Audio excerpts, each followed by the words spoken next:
Search for a Stranger by Gordon S. Livingston.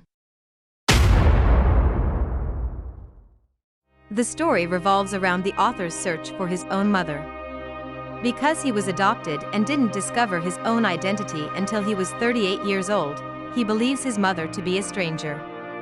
He encounters a lot of people on his journey, but he eventually finds someone he likes.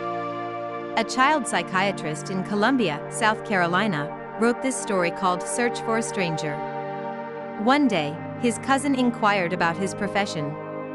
The author told him about a conference on adopted children that he had attended. Adopted children face difficult situations, which were discussed and debated at the conference. Adopted children, it was discovered, require special assistance in order to overcome their emotional challenges. One of the emotional concerns uncovered was the feeling of having two identities. The law will not aid a child who wants to learn more about his or her biological parents. The courts usually keep adoption records sealed. When a child is adopted, however, he or she is frequently shocked when he or she is unable to discover about his or her birth. They believe that there is something embarrassing about their birth, hence it has been kept hidden. Why did the adopted youngsters need to know about their adoption? The cousin wondered. Because discovering the truth about his or her adoption from other people could cause substantial psychological harm, the author reasoned that the child should learn the truth about his or her adoption from his or her adopted parents. The author's fourth child, Michael, was adopted. The cousin went on to ask what he would do if he found out he was an adopted child. According to the author, he will begin searching for his biological parents. His cousin had pleaded with him recently to start seeking for his parents. The author assumed his cousin was joking at first, but he felt bad when he realized he was speaking the truth. The truth was revealed to the author when he was 38 years old. He was saddened. He'd assumed the identity of a Scotch-Irishman. Many ideas whizzed through his head. He was having the same problems that an adopted child does when he or she learns the truth. He wondered why his adopted father hadn't told him the truth. The author admitted that he would have loved to see his biological parents. His adoptive parents were afraid that he might be snatched from them. The author pledged to his adopted father that he and his mother would always be his parents. His adoptive mother died a year ago.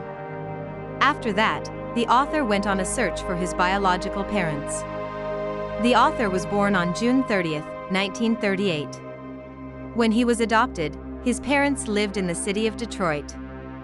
He was adopted through an adoption agency in Memphis, Tennessee. The author informed the Martins that he had been adopted from the Tennessee Children's Home Society. The author needed authorization from the Tennessee Department of Public Welfare to examine the records of the Children's Home Society. However, all adoption records were required to be sealed by law, hence the permission was not granted. Therefore, Gordon traveled to Memphis with the approval of his adoptive father to look for the record at Memphis City Hall. He then hurried over to a local newspaper office and sought back editions. According to a front-page newspaper article, the director has been profiting by selling kids for large sums of money. She sold babies born to unmarried mothers, prostitutes, and people with mental illnesses. As a result, the home was forced to close its doors. The author wasn't sure which group he was a member of. He enlisted the help of a local attorney in his search. According to the lawyer the next day, the author's birth name was Donald Alfred Cardell. His sealed documents were kept in the Memphis courthouse. The following morning, the author and his lawyer went to the courthouse and requested to inspect the records. The documents were delivered to him.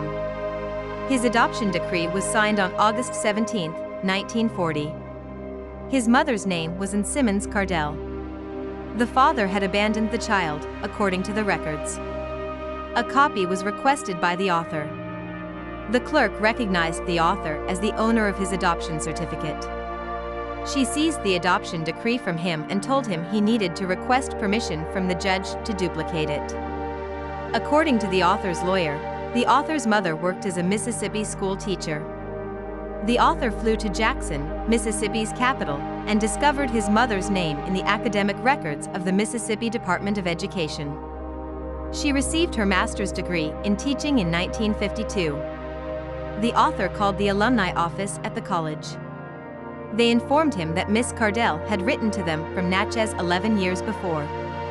He found the name Alfred Cardell Jr. in the phone book.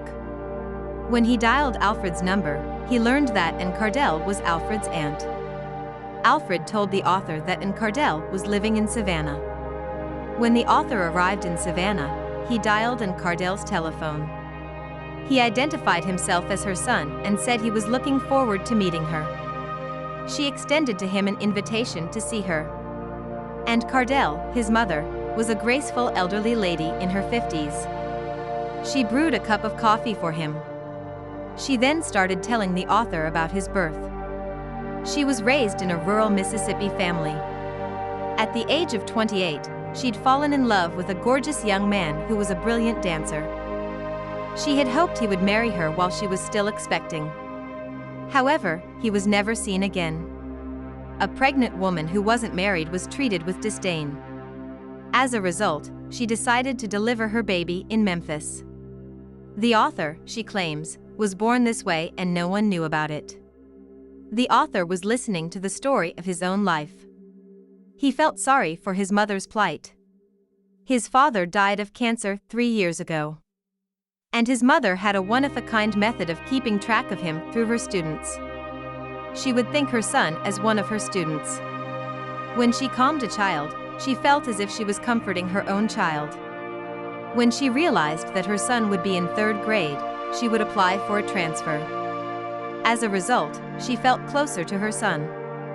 She wanted to see him grow up and become a man. Finally, she was happy to see her son sitting in front of her, which she appreciated, and then she pleaded for mercy. She made a gesture with her arms in front of her. For the first time in 38 years, the author made contact with his mother. This way, the author of the story disclosed the mystery surrounding the life of an adopted child. This is a terrifying and distressing story of an orphan's real-life events. If you enjoyed watching this video, then like and share it. And please do not forget to subscribe my channel. Thank you.